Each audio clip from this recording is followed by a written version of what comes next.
मंडळी नमस्कार. कापसाला पहिला फवारा कशाचा द्यावा? कापूस उत्पादक शेतकऱ्यांनी कापूस लावला 2-3 पानाचा झाला की लगेच फवारणीची घाई करतात. सुरुवातीला फारशी कीडही नसते तरी कमी औषध लागते, कमी पंप लागतात, म्हणून शेतकरी विनाकारण घाई करतात. एखाद्या वेळेस ॲश विव्हिल नावाचा हा किडासुद्धा काही ठिकाणी आढळतो, पण हा फक्त पानं कतरतो, काही फारसं नुकसान करत नाही. मग लगेच शेतकरी फवारा देतात. पण फवारणीमध्ये आपण जेव्हा फवारा करतो तेव्हा शत्रुकिडीसोबतच मित्रकीडसुद्धा मरते.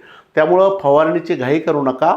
आर्थिक नुकसानीची पातळी जर किडींनी ओलांडली तरच फवारणी करा, नसता मित्रकीड मरून आपले शत्रुकिडीची संख्या वाढू शकते आणि अशा वेळेस आपल्याला नंतर जास्त फवारणी करायचं काम पडू शकतं. त्यामुळं शक्यतोवर जोपर्यंत गरज नाही तोपर्यंत फवारणी टाळा आणि जर करायची असेल, जर गरज वाटत असेल तर पहिल्या फवाऱ्यामध्ये रिहांश थायमिथॉक्झान 30% FS म्हणजे रिहांश हे 20 मिली, याच्यासोबत सुदृढ वाढीसाठी, जोरात वाढीसाठी, हिरवेगारपणा येण्यासाठी रिफ्रेश 40 ते 50 मिली आणि 19-19-19 हे 75 ग्रॅम असा फवारा आपण देऊ शकतो. यानं वाढ पण चांगली होईल आणि रस शोषक कीडसुद्धा कंट्रोल होईल. धन्यवाद.